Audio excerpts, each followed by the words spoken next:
چمک تجھ سے پاتے ہیں سب پانے والے، میرا دل بھی چمکا دے چمکانے والے، برستا نہیں دیکھ کر ابر رحمت، بدوں پر بھی برسا دے برسانے والے، یا رسول اللہ میں مجرم ہوں آقا مجھے ساتھ لے لو کہ رستے میں ہیں جا بجا تھانے والے، ہمارے تو روڈ پر ہی ہیں، بہرحال یا رسول اللہ ہم کو اپنے ساتھ لے لیں، جا بجا ہیں تھانے والے تو سمجھتے ہوں گے، اعلیٰ حضرت نے شعر میں ذکر فرمایا۔ بہرحال ایک اولڈ ٹیسٹمنٹ کی ایک ہی بات میں نے کہی، جیوز سے یہ پوچھیں جا کر کے کہ یہ ذکر آیا ہے موسیٰ کے بعد ایک نبی آنے والے، وہ کون سے نبی ہیں؟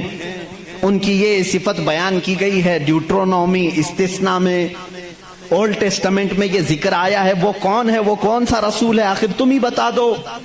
وہ آج تک نہیں بتائیں گے، وہ کہتے ہیں کہ شاید آنے والا ہے، اس رسول کے بعد اب کون اور آنے والا ہے، اب کون آنے والا ہے؟ چلو اس کو نہیں مانتے، دوسری بات میں کہتا ہوں، سلیمان علیہ السلام کو بھی یہ بہت مانتے ہیں، کون؟ جیوز، یہودی، جن کو انگلش میں سولومن کہا جاتا ہے، سولومن، حضرت سلیمان علیہ السلام کو یہ سولومن کہتے ہیں۔ ایک کتاب یہودیوں کے پاس اور مقدس ہے، songs of Solomon. Songs of Solomon کا مطلب حضرت سلیمان علیہ السلام جو مناجات کرتے تھے اللہ کی بارگاہ میں، وہ اشعار ہوتے تھے عبرانی زبان کے، جیسے ہم کہتے ہیں یا الہی رحم فرما مصطفیٰ کے واسطے، یہ دعا ہے نا۔ سلیمان علیہ السلام اس طرح دعائیں جو کرتے تھے وہ سارے انہوں نے اس کو سانگس کہا ہے، اور اس کو جمع کیا گیا ہے سانگس آف سولومن نام سے۔ اس میں تو شک کی گنجائش ہی نہیں، شک کی گنجائش ہی نہیں، کیونکہ حیرت اس بات کی ہوگی وہ عبرانی زبان جس کو آج ہیبرو کہتے ہیں، اسرائیل میں آج بھی بولی جاتی ہے۔ یہ اسرائیل جو دیکھ رہے ہیں نا آپ، جو ناسور ہے، کینسر کا پھوڑا ہے پورے دنیا کے بیچ میں، یہی اسرائیل کی بات میں کر رہا ہوں، یہ آج بھی جو بولی بولتے ہیں وہ ہیبرو ہے، ہیبرو اس کو عبرانی کہتے ہیں۔ اس زبان میں آج بھی سانگس آف سولومن، حضرت سلیمان علیہ السلام کے مناجات میں یہ لکھا گیا ہے، سب سے پیارا، سب سے مبارک، سب سے شان والا، جس کی اللہ کے ہاں پہنچ ہے، جس کی اللہ کے ہاں مرتبت ہے، اس کا نام محمد ہے۔ یہ کون کہتا تھا؟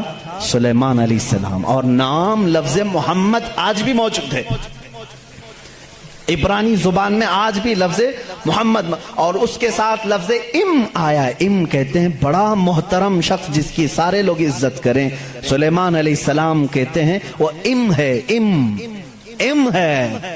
ام کا مطلب ہیبرو میں ہے سب سے زیادہ عزت والا، اور سلیمان علیہ السلام نے وہ کر کے بھی دکھایا۔ وہ تخت پر جو بیٹھتے تھے سلیمان علیہ السلام، اس تخت کو جب آپ حکم دیتے ہواؤں میں اڑ تو وہ اڑنے لگ جاتا، جہاں کا آپ کو سفر کرنا ہوتا آپ سفر کرتے تھے۔ اور وہ تخت ایسا نہیں کہ ایک اڑن تشتری ہے چھوٹی سی، بلکہ اتنا بڑا تخت تھا کہ آپ کے دائیں جانب 500 نبی اس زمانے کے بیٹھتے تھے، بائیں جانب 500 اولیاء امت بیٹھتے تھے، اور وہ تخت جب اڑتا آسمانوں پر ہواؤں کو اللہ نے ان کے لیے مسخر کر دیا تھا، اور وہ جس طرف حکم کرتے اڑتا تھا۔ ایک مرتبہ یہ بھی اسرائیلی روایات میں بھی موجود ہے، سلیمان علیہ السلام اڑتے ہوئے جا رہے تھے، یہی تخت پر بیٹھے ہوئے، اچانک آپ نے تخت کو نیچے اترنے کا حکم دیا اور سارے لوگوں سے کہا پیدل چلو۔ تخت اٹھا کر لے جایا گیا، پیدل چلنے لگے، بہت لمبا عرصے تک، لمبی مسافت پیدل چلنے کے بعد پھر آپ سوار ہوئے، پھر سب کو سوار کر لیا، پھر ہوا کو کہا کہ اس تخت کو اڑا لے جائے فلاں سمت میں۔